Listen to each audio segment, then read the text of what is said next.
আসসালামু আলাইকুম প্রিয় শিক্ষার্থী বন্ধুরা, কেমন আছেন? আশা করি এই মুহূর্তে সবাই ভালো আছেন। এই ভিডিওতে জানুয়ারি ২০২৫ সালের সাম্প্রতিক প্রশ্ন কারেন্ট অ্যাফেয়ার্স থেকে যেগুলো খুবই গুরুত্বপূর্ণ সেই সকল প্রশ্নের একটি ভিডিও আপনাদের সামনে উপস্থাপন করার চেষ্টা করছি। আশা করি ভিডিওতে লাইক দিয়ে প্রথম থেকে শেষ পর্যন্ত সঙ্গেই থাকবেন।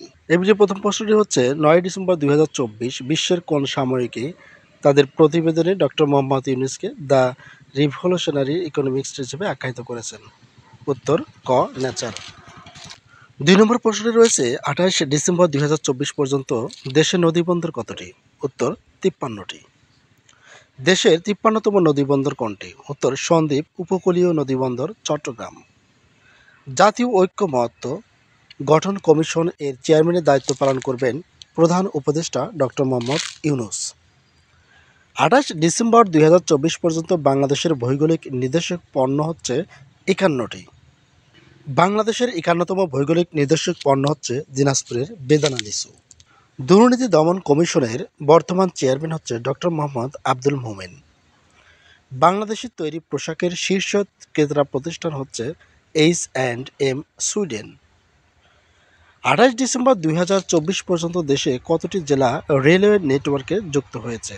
উত্তর ৪৯টি।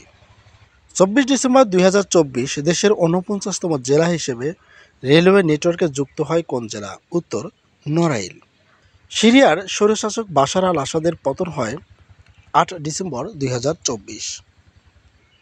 সিরিয়ার স্বৈরশাসক বাশার আল আসাদ বিরোধী অভ্যুত্থানের স্মৃতিকাগার শহর হচ্ছে দারা।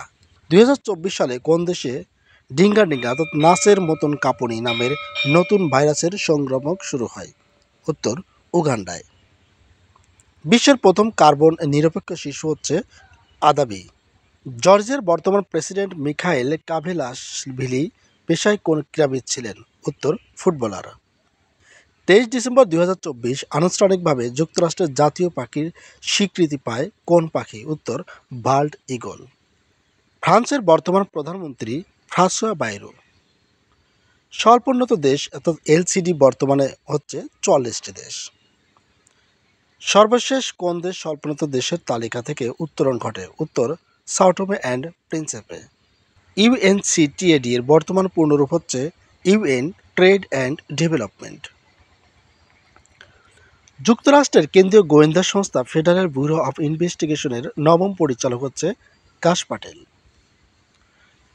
সংস্থার প্রধান অংশ ১৯ ডিসেম্বর ২০২৪ G8 এর চেয়ারম্যান হিসেবে দায়িত্ব গ্রহণ করেন আবদেল ফাত্তাহ আল সিসি, মিশরের প্রেসিডেন্ট।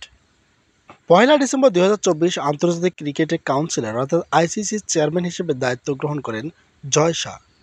১ জানুয়ারি ২০২৫ G7 এর চেয়ারম্যান হিসেবে দায়িত্ব গ্রহণ করেন জাস্টিন ট্রুডো।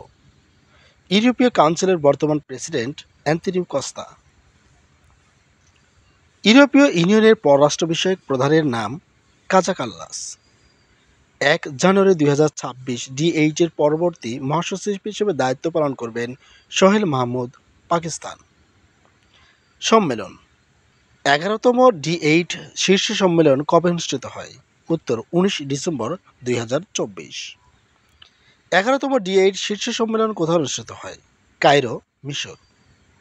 সংস্থার সদস্য আন্তর্জাতিক কৃষি উন্নয়ন তহবিলের অর্থাৎ ইফাদ বর্তমান সদস্য দেশ ১৮০টি। ২৭ নভেম্বর ২০২৪ কোন দেশ ইফাদের ১৮০তম সদস্য পদ হিসেবে লাভ করে? উত্তর লিথুয়ানিয়া। আন্তর্জাতিক আণবিক শক্তি সংস্থা অর্থাৎ IAEA এর বর্তমান সদস্য ১৮০টি। ১৫ নভেম্বর ২০২৪ কোন দেশ IAEA এর ১৮০তম সদস্যপদ লাভ করে? উত্তর সোমালিয়া। D8 এর বর্তমান সদস্য ৯টি। ৯ ডিসেম্বর ২০২৪ কোন দেশ D8 এর নবম সদস্যপদ লাভ করে? উত্তর আজারবাইজান। ২০২৪ সালে টাইম বর্ষসেরা ব্যক্তিত্ব হন ডোনাল্ড ট্রাম্প, যুক্তরাষ্ট্র। ২০২৪ সালে ফিফা বর্ষসেরা খেলোয়াড় হন ভিনিসিয়াস জুনিয়র। ফর্বসের ২০২৪ সালে প্রতিবেদন অনুযায়ী বিশ্বের ক্ষমতাধর নারী হচ্ছে উর্সুলা ভন ডার লেন। জাতিসংঘ ঘোষিত ২০২৫ সাল কোন বর্ষ? উত্তর উপরের সবগুলো, অর্থাৎ আন্তর্জাতিক সমবায় বর্ষ, আন্তর্জাতিক কোয়ান্টাম বিজ্ঞান ও প্রযুক্তি বর্ষ এবং আন্তর্জাতিক শান্তি ও আস্থা বর্ষ। 2025 সালে ওয়ার্ল্ড বুক ক্যাপিটাল কোনটি? উত্তর রিও ডি জেনিরো, ব্রাজিল। 2024 সালে অক্সফোর্ডের বর্ষসেরা শব্দ হচ্ছে ব্রেইন রট। যুক্তরাজ্যের সাপ্তাহিক সাময়িকী দ্য ইকোনমিস্টের 2024 সালে বর্ষসেরা দেশ হচ্ছে বাংলাদেশ। রিপোর্ট সমীক্ষা 2024 সালে বৈশ্বিক টেকসই প্রতিযোগিতামূলক সূচকে শীর্ষ দেশ হচ্ছে সুইডেন। 2024 সালে বৈশ্বিক টেকসই প্রতিযোগিতামূলক সূচকে সর্বনিম্ন দেশ হচ্ছে সোমালিয়া। 2024 সালে বৈশ্বিক টেকসই প্রতিযোগিতামূলক সূচকে বাংলাদেশের অবস্থান 116তম। 2024 সালে 11তম এসিসি অনূর্ধ্ব-19 এশিয়া কাপ ক্রিকেটে চ্যাম্পিয়ন হয় বাংলাদেশ। 2034 সালে 25তম বিশ্বকাপ ফুটবল কোন দেশে অনুষ্ঠিত হবে? উত্তর সৌদি আরব। একাদশ বাংলাদেশ প্রিমিয়ার লিগের অর্থাৎ বিপিএল এর মাস্কট কি? উত্তর ডানা 36। বিশ্ব দাবা চ্যাম্পিয়নশিপে কনিষ্ঠতম চ্যাম্পিয়ন হন সুকেশ ডুমরাজ। এবং এই পর্বের শেষ প্রশ্ন অর্থাৎ 55 নম্বর প্রশ্নটি হচ্ছে, বাংলাদেশের নারীদের প্রথম শ্রেণীর ক্রিকেটে প্রথম সেঞ্চুরিয়ানকে? উত্তর নিগার সুলতানা জ্যোতি। ধন্যবাদ। পরবর্তী ভিডিওটি দেখার জন্য অবশ্যই সাবস্ক্রাইব এবং পাশে থাকা বেল আইকনটি বাজিয়ে আমাদের পাশে থাকবেন।